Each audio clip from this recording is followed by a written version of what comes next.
Hello, good evening. मैं Pavan Rao, YouTube channel maths with Pavan Rao में आप लोगों को पढ़ा रहा हूँ। मेंसुरेशन के हम लोग क्वेश्चंस कर रहे हैं। थ्योरी में कंप्लीट लगभग करवा चुका था, अब हम लोग उसके क्वेश्चंस कर रहे हैं। हेलो, मैं Pavan Rao Unacademy learning app पर भी एजुकेटर हूँ। आप लोग अनअकैडमी लर्निंग ऐप डाउनलोड करके वहाँ से मुझे फॉलो कर सकते हो। वहाँ पर कुछ मैंने अर्थमेटिक के टॉपिक्स डाले हैं जो आप लोग वहाँ से पढ़ सकते हैं। Okay, thank you. तो आइए हम लोग क्वेश्चंस करते हैं और इस टाइम हम लोग देख रहे हैं क्वेश्चन नंबर 27। पिछली क्लास में क्वेश्चन नंबर 26 तक मैं आप लोगों को करवा चुका था और कंटिन्यू क्वेश्चन करवा रहा हूं मैं। अब हम लोग देख रहे हैं क्वेश्चन नंबर 27 और ये आपके पास लिखा हुआ है, आपके सामने बोर्ड पर आ गया है, उसको आप लोग पढ़ लीजिए। ए बी इस कॉन्सेप्ट पर बेस्ड भी कुछ क्वेश्चंस बनते हैं और कभी कभार आपको प्रॉब्लम आ सकती है। देखो, अचानक जब क्वेश्चन आएगा तो दिक्कत आएगी और एक बार समझ लोगे तो क्वेश्चन आपके लिए वो एकदम आसान बन जाएगा। जैसे आपको क्वेश्चन दिया हुआ है उसी टाइप से हम लोग लिख लेते हैं। ये अपने पास ए बी सी और डी, यहाँ से एक सर्किल है, सेमी सर्कल, और हमें दो शेडेड पार्ट कहे हैं और दोनों के क्षेत्रफल का अंतर पूछा है। ये हमें दिया हुआ है 14, तो ये अगर इसको टच कर रहा है, सेमी सर्कल इसको टच कर रहा है, तो ये होगा अपने पास 7।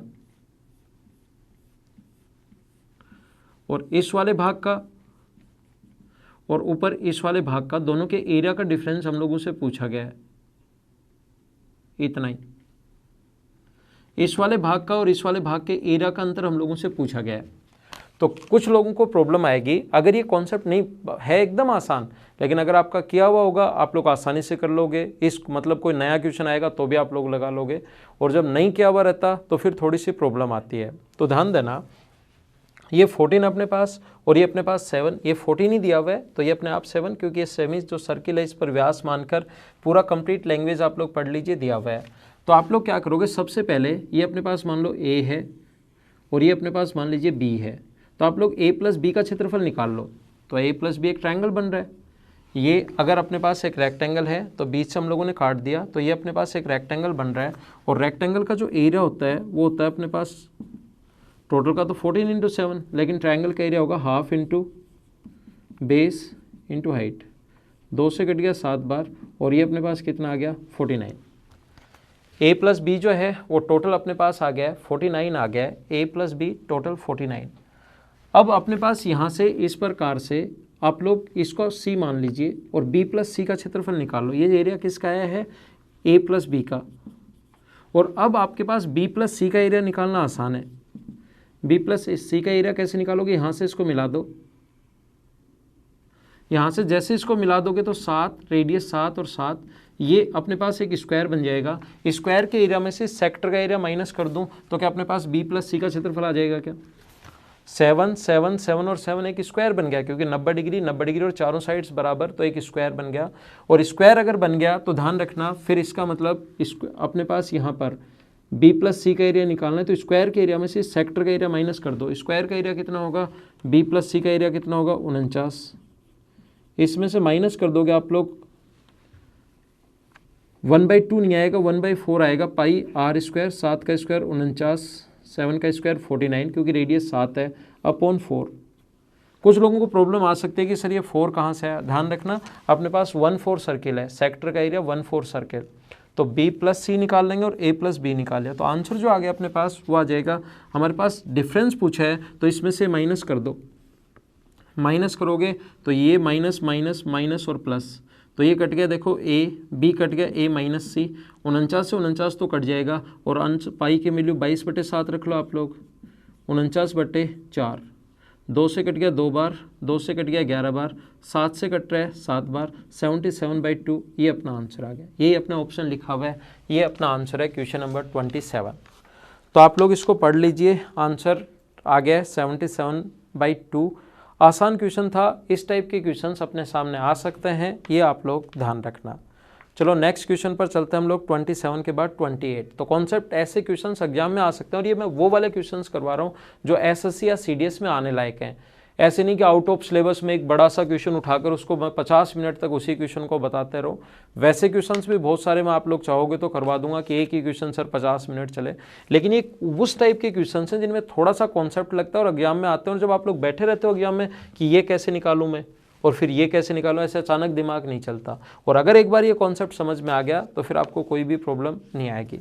देखिए अगला क्वेश्चन देखिए आप लोग। नेक्स्ट जो अपने पास क्वेश्चन लिखा हुआ है 28 नंबर। ध्यान रखना मैं वो वाले क्वेश्चंस करवा रहा हूँ जो एग्जाम्स में आ सकते हैं, जो आने लायक हैं, जो कॉन्सेप्ट लगता है जिनमें, वो वाले क्वेश्चंस मैं आपके लिए सोल्व करवा रहा हूँ। तो क्वेश्चन नंबर 28 में लिखा हुआ है समलम चतुर्भुज ABCD में AB पैरेलल है DC के। ये एक ट्रेपेजियम दिया हुआ है जो बना हुआ भी आपके सामने, क्वेश्चन आपके सामने है, उसको आप लोग पढ़ सकते हैं साथ साथ। ABC और D ये दोनों पैरेलल हैं, एक ट्रेपेजियम दिया हुआ है, ABC और D पैरेलल हैं और BD परपेंडिकुलर है AD पर। BD जो है वो परपेंडिकुलर है इस पर, ये कोण 90 डिग्री है, और ये परपेंडिकुलर इस पर है, AC परपेंडिकुलर है BC पर, यहाँ पर भी कोण 90 डिग्री है। AD और BC दिया हुआ है, AD और BC 15 और 15 दिया हुआ है, और AB का मान दिया हुआ है 25, ये दिया हुआ है 25। तो 25 के स्क्वायर में से 15 का स्क्वायर माइनस करोगे तो क्या ये 20 का स्क्वायर आ जाएगा कि ये भी 20 आ गया और ये भी 20 आ गया, और ये 15 है, ये 20 है, 25 है। राइट एंगल ट्रायंगल की हाइट आप लोग निकाल सकते हो। ये इधर वाले ट्रायंगल की बात कर रहा हूँ, इसको एक बार भूल जाओ। राइट एंगल ट्रायंगल में एल्टीट्यूड की लेंथ होगी 15 और 20 को तो गुना करेंगे और डिवाइड कर देंगे 25 से। यह आप सभी को पता होगा, ज्योमेट्री पढ़ाते टाइम और मेंसुरेशन पढ़ाते टाइम कम से कम 100 बार बता चुका हूँ। इन दोनों को तो गुना करते हैं एल्टीट्यूड की लेंथ के लिए और इसका हमें हाइपोटेनस से भाग देते हैं, तो ये आ गया 12 सोल्व करते ही। तो ये अपने पास हाइट आ गई 12, ऐसे यहाँ पर भी इसकी हाइट 12 आएगी। और आप लोगों को याद होगा अगर हम लोग यहाँ से परपेंडिकुलर डाल दें तो ये दोनों बराबर होते हैं। वैसे भी 15 के स्क्वायर में से 12 के स्क्वायर माइनस करोगे तो 9, और ये भी अपने पास 9, 9 9 18, तो ये बचा 7, और ये 7 है तो ये भी 7 है। क्योंकि हमें ट्रिपेजियम का एरिया पूछा है। आपको क्या पूछा, देखो एरिया पूछा है, तो एरिया का फॉर्मूला होता है, एरिया का जो फॉर्मूला होगा 1/2 सम ऑफ पैरेलल साइड्स। ये 25 है, ये 7 है तो 32 इंटू डिस्टेंस बिटवीन देम 12। 2 से कट गया अपने पास 16 टाइम, इसका इससे गुना करोगे तो अपने पास 196 में से आप लोग 4 माइनस कर दोगे तो 192, ये अपना आंसर है। चलो आगे चलते हैं। ये था अपने पास क्वेश्चन नंबर 28 था। चलो मैं नेक्स्ट क्वेश्चन समझाता हूँ जो कि एक बहुत ही अच्छा क्वेश्चन है। क्वेश्चन नंबर 29 आपको समझाने की कोशिश करता हूँ, कोशिश करना इसे समझने की। यहाँ पर लिखा हुआ है क्वेश्चन नंबर 29, देखिए 29 में अपने पास in right angle triangle ABC पढ़ सकते हो आप लोग साथ साथ क्वेश्चन, और जब तक आप लोग पढ़ोगे क्वेश्चन आपके सामने ही रहेगा। जब मैं बाद में इसको सोल्व करूँगा तो भी वो आपके सामने ही रहेगा, तो आप लोग इसको पढ़ सकते हो।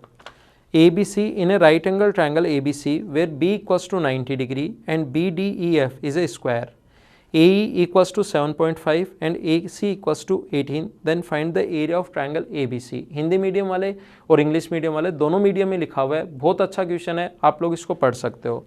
ये अपने पास एक राइट एंगल ट्रायंगल है A, B और C। राइट एंगल ट्रायंगल अपने पास एक A, B और C, यहाँ से इस प्रकार से है D, E और F।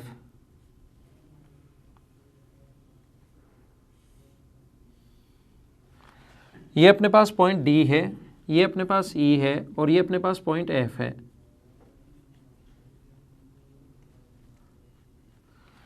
DEF अपने पास ये लिखा हुआ है, AE 7.5 है, टोटल 18 है तो ये बचा 10.5। Then find the area of triangle ABC। बहुत अच्छा क्वेश्चन, सभी लोग समझने की कोशिश करना। और जैसे ही कोई भी क्वेश्चन आपके सामने आता है, क्वेश्चन आपके सामने आ गया है, वीडियो को पॉज करके पहले खुद करने की कोशिश किया करो, उसमें तरीके लगाया करो ताकि आप लोगों को पता लगे कि क्वेश्चन थोड़ा सा स्टैंडर्ड का है। जब भी आपके सामने क्वेश्चन आए पहले आप लोग क्वेश्चन करने की हमेशा खुद कोशिश किया करो ताकि आपको अच्छे से समझ में आए। तो इसको हम लोग कैसे कर पाएंगे, देखिए इसके कई तरीके हो सकते हैं क्वेश्चन करने के। सिमिलरिटी से आप लोग कर सकते हो, आप लोग साइन रूल लगा 10 यहाँ से निकाल कर सकते हो, या मैं जो क्वेश्चन करूँगा वो ऐसे बताऊँगा। स्क्वायर जो अगर है तो स्क्वायर में जो डायगोनल होता है वो हमेशा एंगल बाइसेक्टर होता है 45-45 डिग्री, और आपको ट्रायंगल में मैं पढ़ा चुका हूँ, एंगल बाइसेक्टर सामने वाले साइड को, ये ए है ये बी है, तो ये ए अनुपात बी होगा, ये आपको पता होगा। नहीं पता तो आप ज्योमेट्री के वीडियोस देखो, ये आपके पास ऐसा कोई अधिकार नहीं है कि आप इस वीडियो को देखो। अगर ये नहीं पता तो आपके पास अधिकार नहीं है, ये वीडियो आप नहीं देख सकते, पहले ज्योमेट्री के मेरे कंप्लीट वीडियोज़ देखिए। तो एंगल बाइसेक्टर ये जो काम कर रहा है, अब एंगल बाइसेक्टर का काम कर रहा है। एंगल बाइसेक्टर सामने वाले साइड को उसी रेशियो में डिवाइड करती है जिस रेशियो में सामने वाली साइड 7:7.5 और 10.5 है, तो इनका जो रेशियो होगा दोनों का 10.5 का, पॉइंट से पॉइंट हट जाएगा, 5 से कट रहा है 15 बार और 5 से कट रहा है 21 बार, तो ये 15 और 21 के रेशियो में आएगा, तो ये 15x मान लो और ये 21x मान लीजिए। ये एंगल बाइसेक्टर क्यों हुआ? स्क्वायर में जो डायगोनल होता है वो हमेशा एंगल बाइसेक्टर होता है। अब हम लोग यहाँ से लिख सकते हैं, क्योंकि ये टोटल 18 क्वेश्चन में गिवन है, क्वेश्चन में देखिए AC का मान गिवन है, तो हम लोग क्या लिख सकते हैं, 15 का स्क्वायर प्लस 21 का स्क्वायर, 225x स्क्वायर प्लस 21 का स्क्वायर 441x स्क्वायर बराबर हम लोग लिख सकते हैं, टोटल 18 था, 18 का स्क्वायर 324, पाइथागोरस थ्योरम सभी को याद होगी, इनको ऐड करोगे तो 666, तो अक्स स्क्वायर की जो वैल्यू आ गई 324 अपॉन 666 आ गई। लेकिन हमें अक्स स्क्वायर नहीं पूछा, हमें तो इसके एरिया पूछा है, तो इसके एरिया का फॉर्मूला था हाफ इंटू बेस, बेस 15 गुना 21 इंटू अक्स स्क्वायर। अक्स स्क्वायर की वैल्यू यहाँ से 324 बटे 666 1/2, 15 गुना 21 गुना 324 अपॉन 666 ये पुट कर लीजिए और इसको आप लोग सोल्व कर लेना। कैलकुलेशन तो किसी भी क्वेश्चन में करनी ही पड़ेगी और इसका आंसर आ जाएगा 76.621, ये अपना आंसर आ जाएगा 76.621, आप लोग सोल्व करना, जो कि अपने पास ऑप्शन कौन सा है, डी ऑप्शन है। तो यहाँ पर ये क्वेश्चन था क्वेश्चन नंबर 29, बहुत अच्छा क्वेश्चन है और मैं आप लोगों को बार बार बता रहा हूँ, CDS या अपने पास रेलवे या SSC मेंस में जो क्वेश्चंस आते हैं सारे के सारे क्वेश्चंस मैं उस कॉन्सेप्ट पर करवा रहा हूँ, मैं ऐसा कोई क्वेश्चन आपको नहीं करवा रहा जो आपका अपने सिलेबस से रिलेवेंट हो ही नहीं। ऐसे नहीं है कि कुछ लोग ही, फिर ऐसे तो नहीं है कि बहुत सारा आपका मैथ्स बहुत स्ट्रॉन्ग है, बहुत ज़्यादा स्ट्रॉन्ग है और उसके बाद आपको 5-7 पॉइंट देखने पड़े तो ही आप लोग इस चैनल पर आओ, ऐसा नहीं है। मैं इस चैनल को ऐसा चैनल बनाना चाहता हूं जिससे जिसको कुछ नहीं आता वो स्टूडेंट भी यहाँ पर सब कुछ सीख सकता है, या बहुत सारी चीज़ें अगर आप लोगों को आती हैं तो भी यहाँ से आप लोग बहुत सारी चीज़ें सीख सकते हो। जीरो से मैं शुरुआत कर रहा हूँ हमेशा और धीरे धीरे हम लोग आगे बढ़ रहे हैं और ये सारे क्वेश्चंस अपना जो सिलेबस है उससे रिलेवेंट हैं, उसी से क्वेश्चंस हैं, ऐसे क्वेश्चंस एग्जाम्स में भी बन सकते हैं, वही क्वेश्चन मैं करवा रहा हूँ। ऐसा कोई क्वेश्चन आपको नहीं करवा रहा जो एग्जाम में आ ही नहीं सकता, ये बात आप लोग ध्यान रखना। चलिए आगे चलते हैं और आपको खुद को जब कॉन्सेप्ट पता लगेंगे, इन्हीं में से क्वेश्चंस एग्जाम्स में आएंगे तो खुद को भी आपको पढ़ने में अच्छा लगेगा, इसीलिए ये क्वेश्चंस मैं आप लोगों को इस टाइप से करवा रहा हूँ।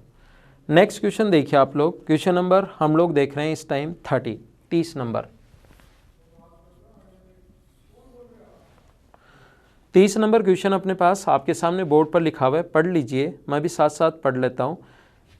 एक ट्रायंगल दिया हुआ है ABC जिसमें AE EB 3:2 दिया हुआ है, AF FC 1:5 दिया हुआ है और ये दिया हुआ है।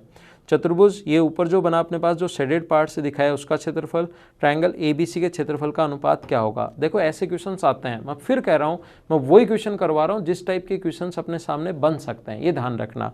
ऐसे क्वेश्चंस आते हैं, आप लोग प्रीवियस ईयर्स के कहीं भी उठाकर देख लो, अच्छे क्वेश्चंस ऐसे बनते हैं। और जब भी क्वेश्चन आपके सामने आए आप हमेशा वीडियो को पॉज किया करो और एक बार इस पर कॉन्सेप्ट लगाया करो कि कैसे सोल्व होगा। E, F और D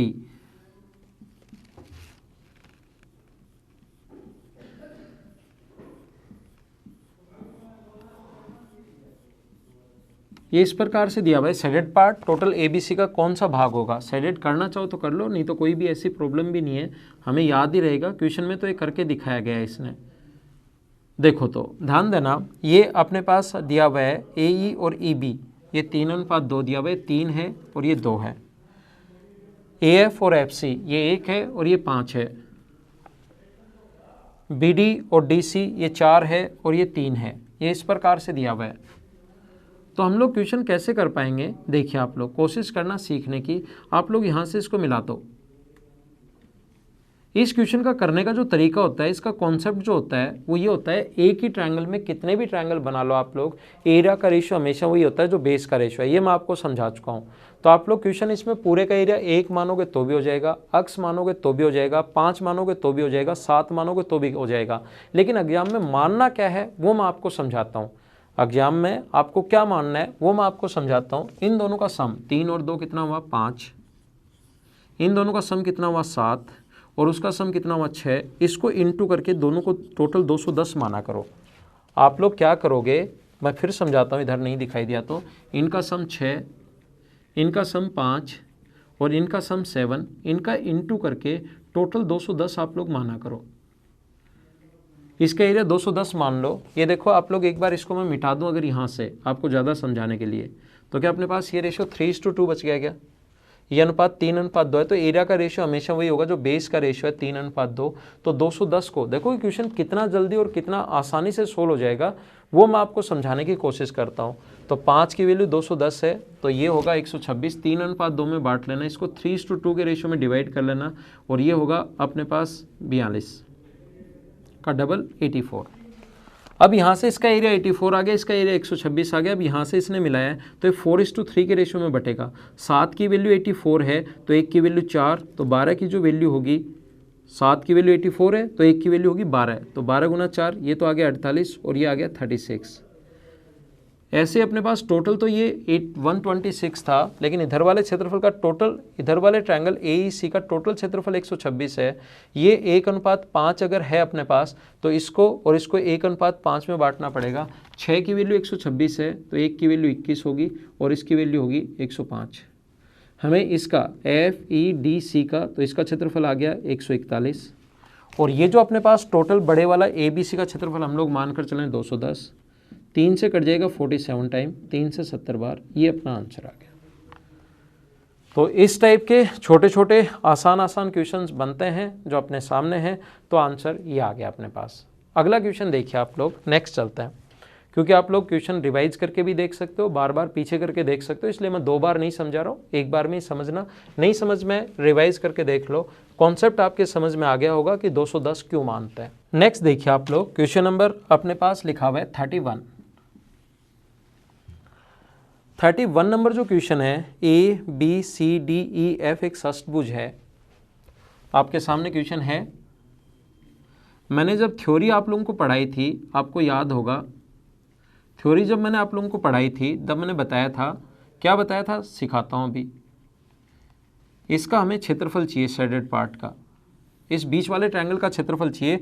अगर इसकी साइड 18 है, 12 है तो बीच वाले का एरिया चाहिए। नाम दे दो, देना चाहो तो इसने दिया हुआ है ABCDE और F। ये अपने पास है PQ और R। PQR का एरिया हमें चाहिए, तो PQR का क्षेत्रफल आप लोग कैसे निकाल सकते हो, PQR का एरिया आप लोग कैसे निकाल सकते हो। देखिए ये PQ और R है, इसका आप लोग एरिया कैसे फाइंड आउट कर सकते हो, इसका क्षेत्रफल आप लोग कैसे निकाल सकते हो, वो चीज़ मैं आपको सिखा रहा हूँ। ये अगर 12 है तो पढ़ाते टाइम मैंने बताया था यहाँ से यहाँ तक डायगोनल, यहाँ से यहाँ तक का जो डायगोनल होगा इसका डबल 24 होगा।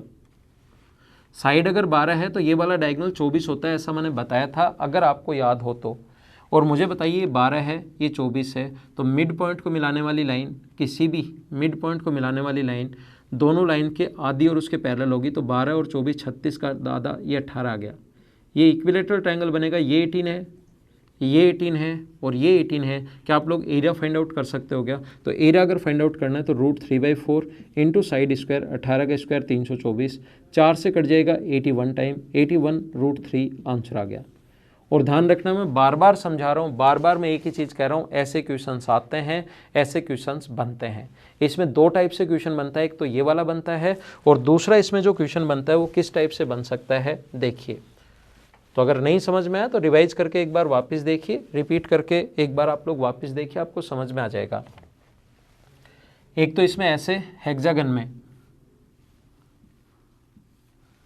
ये और ये ऐसे जैसे अभी बनाया ये बनाता है। दूसरा हेक्सागन में एक इस प्रकार से बनाता है, इसको मिलाकर, इन दोनों को मिलाकर इससे ऐसे बनाता है। और कभी कभार इनके एरिया का रेशियो पूछ लेगा, और कभी कभार जैसे अलग अलग भी पूछ सकता है जैसे अभी दिया। तो ये क्वेश्चन भी बनता है और ये क्वेश्चन भी बनता है, ये आप लोग ध्यान रखना, इसको आप लोग याद रखना। तो क्वेश्चन नंबर 30 मैंने समझाया, आइए 31 समझाया, आए आगे चलते हैं हम लोग। आइए आप लोग क्वेश्चन नंबर 32 पर। क्वेश्चन नंबर 32 में अपने पास लिखा हुआ है एक सेमी त्रिज्या वाले 1 सेंटीमीटर त्रिज्या वाले, डायग्राम आपके सामने है, दो समान वृत्त एक दूसरे को इस प्रकार से इंटरसेक्ट करते हैं कि एक दूसरे के सेंटर से पास हो रहे हैं, तो जो कॉमन एरिया है वो आप लोग बताइए। इस टाइप का क्वेश्चन आप लोगों से पूछा जा सकता है, तो कैसे सोल्व करोगे आइए मैं सिखाता हूँ।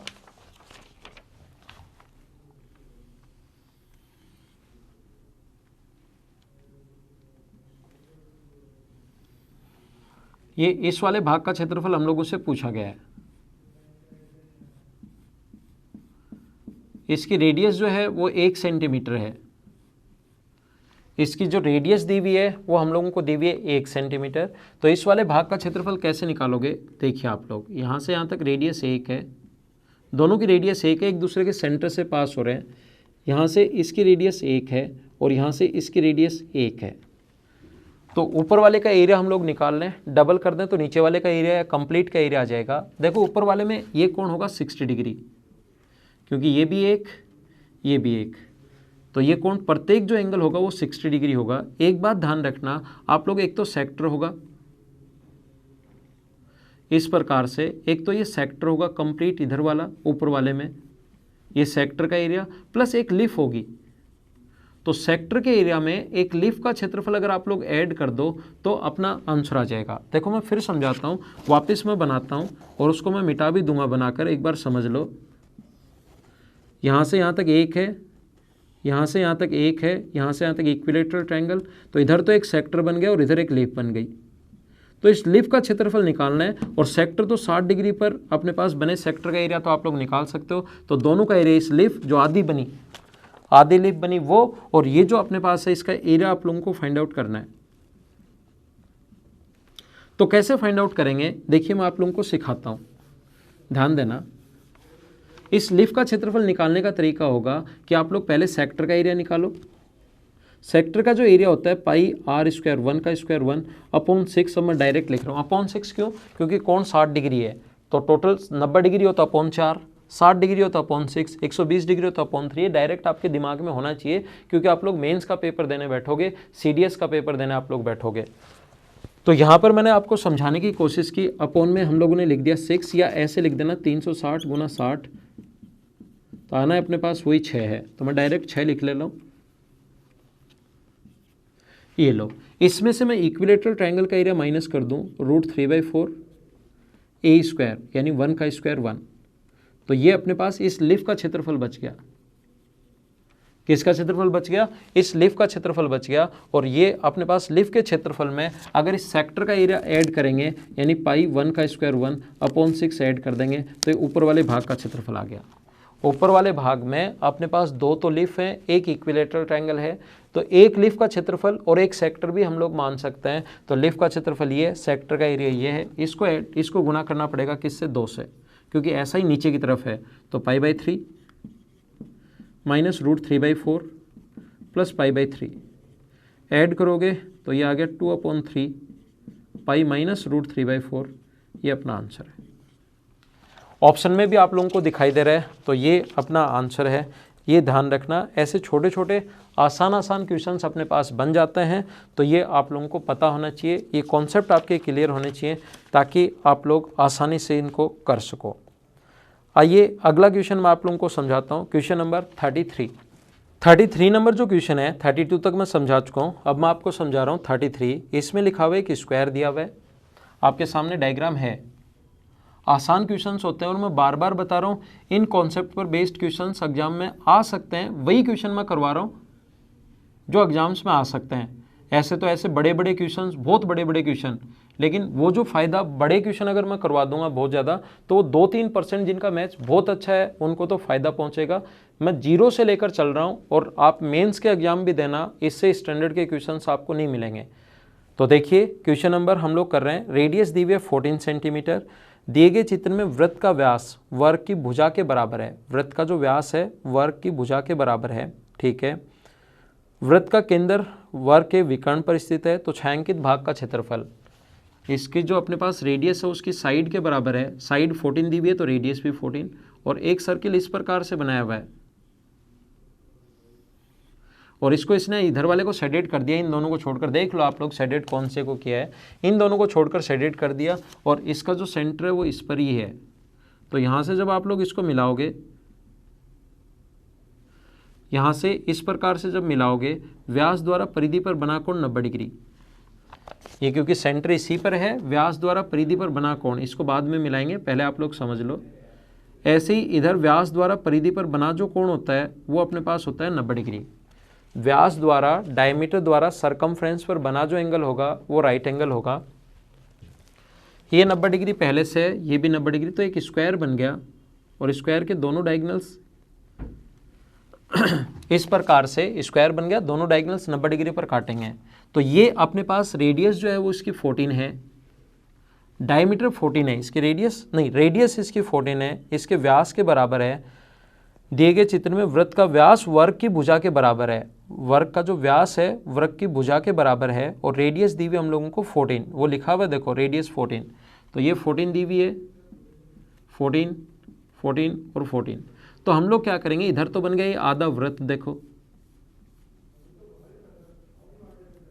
इधर तो आधा वृत्त बन गया, और इधर दो ऐसे व्यास, ये अपने पास 90 डिग्री, इधर एक राइट एंगल ट्रायंगल बन गया।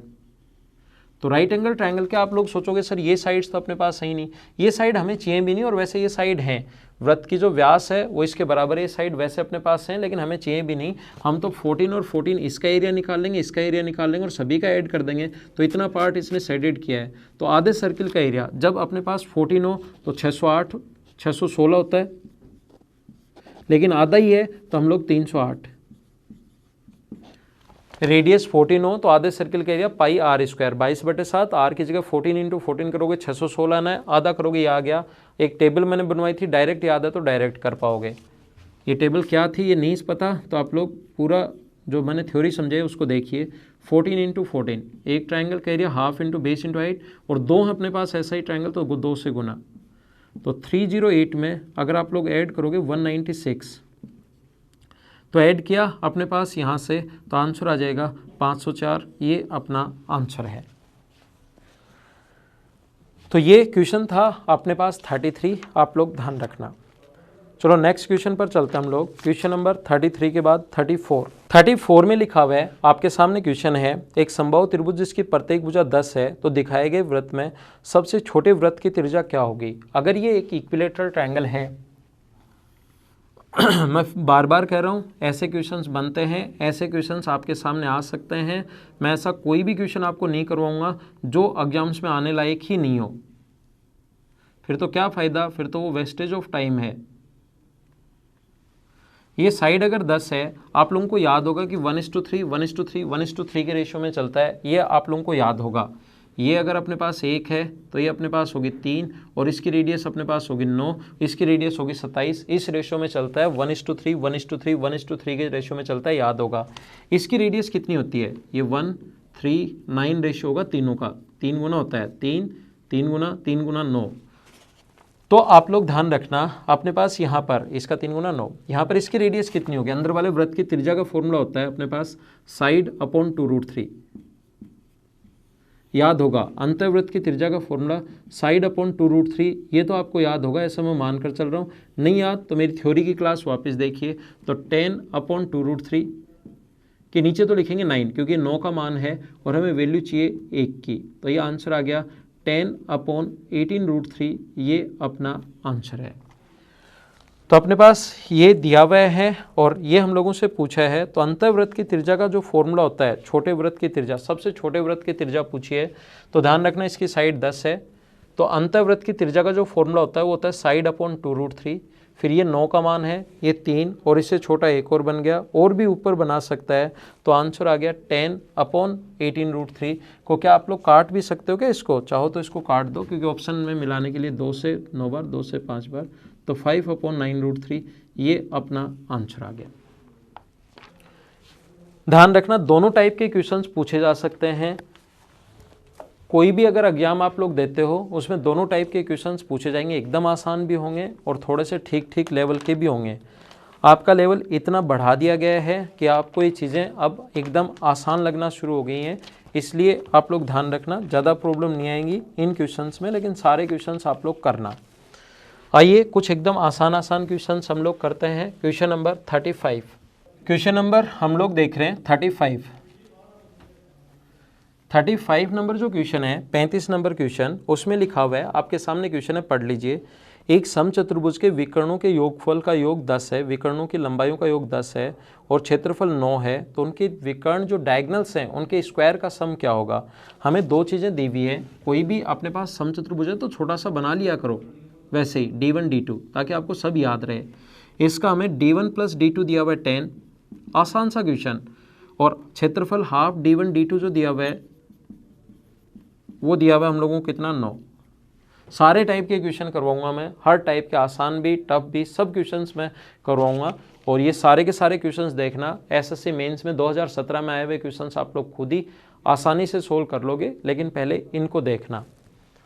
D1 D2 बराबर ये आ गया, तो इसने D1 + D2 का स्क्वायर का सम पूछा है, तो D1 + D2 बराबर 10 दिया हुआ है, इसका होल स्क्वायर करो दोनों तरफ, तो D1 square + D2 square + 2D1 D2 बराबर 10 का स्क्वायर 100।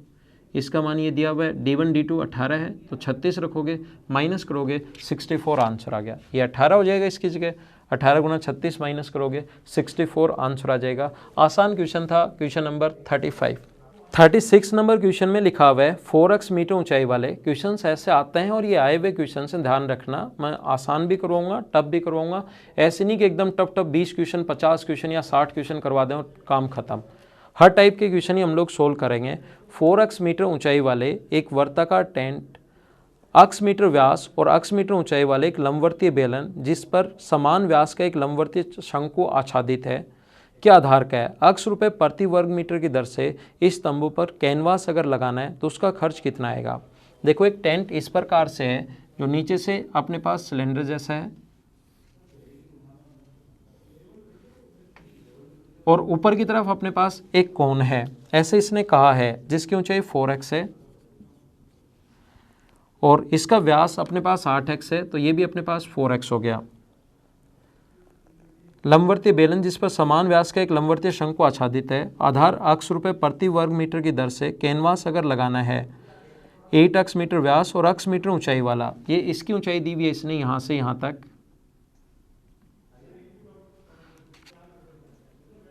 ये अक्ष दी हुई है और टोटल की ऊंचाई दी हुई है 4x, तो ये 4x होगा और ये होगा 3x, तो ये आ गया 5x इसकी स्लांट हाइट। 4x मीटर ऊंचाई वाला एक वर्ताकार टेंट, पूरा टेंट की हाइट 4x दी हुई है और नीचे जो अपने पास इसकी हाइट नहीं दी हुई 4x, टेंट की हाइट दी हुई है 4x और इसकी हाइट अक्ष दी हुई है, तो इसने कहा है कि अक्ष रुपये प्रति वर्ग मीटर की दर से जो कपड़ा लगाना है तो इसके बाहर से लगाना है, ये बात आप लोग ध्यान रखना। मतलब इसका पूरे का हमें कर्ड सरफेस एरिया चाहिए, इसका पूरे का हमें कर्ड सरफेस एरिया चाहिए, तो इसके पूरे का कर्ड सरफेस एरिया πRL और ये जो होगा अपने पास 2πRH, तो यहाँ से πR कॉमन अगर ले लें तो अंदर बचेगा L + 2H और ये मान आप लोग सारे के सारे रख दो। पाई की वैल्यू पाई, R का मान यहाँ पर 4x है, स्लांट हाइट 5x है और H का मान यहाँ पर x है, तो 2x। 5 और 2 अपने पास, 5 और 2 7, ये यहाँ से यहाँ तक 5 और 2 7, 7 का 4 से गुना करोगे तो 28 पाई अक्ष स्क्वायर। पाई का मान पाई की फॉर्म में आंसर दिए हुए हैं और ये इतने मीटर स्क्वायर आ गया और 1 मीटर पर अक्ष रुपये है, तो रुपए में अगर कन्वर्ट करना है तो अक्ष रुपये से गुना कर दो, तो ये आ जाएगा 25 अक्ष क्यूब, ये अपना आंसर है। तो लास्ट में 1-2 क्वेश्चन हम लोग आसान भी करेंगे जिससे आपको चीज़ें ज़्यादा और सही तरीके से समझ में आए। तो इन क्वेश्चंस को करना, बार बार करना, बाकी चीज़ें हम लोग अपनी अगली क्लास में कल पढ़ेंगे। तब तक के लिए bye bye, take care, see you in the next lesson. कल मिलते हैं, कल शाम को फिर से मिलते हैं। लेसन को शेयर और सब्सक्राइब आप लोग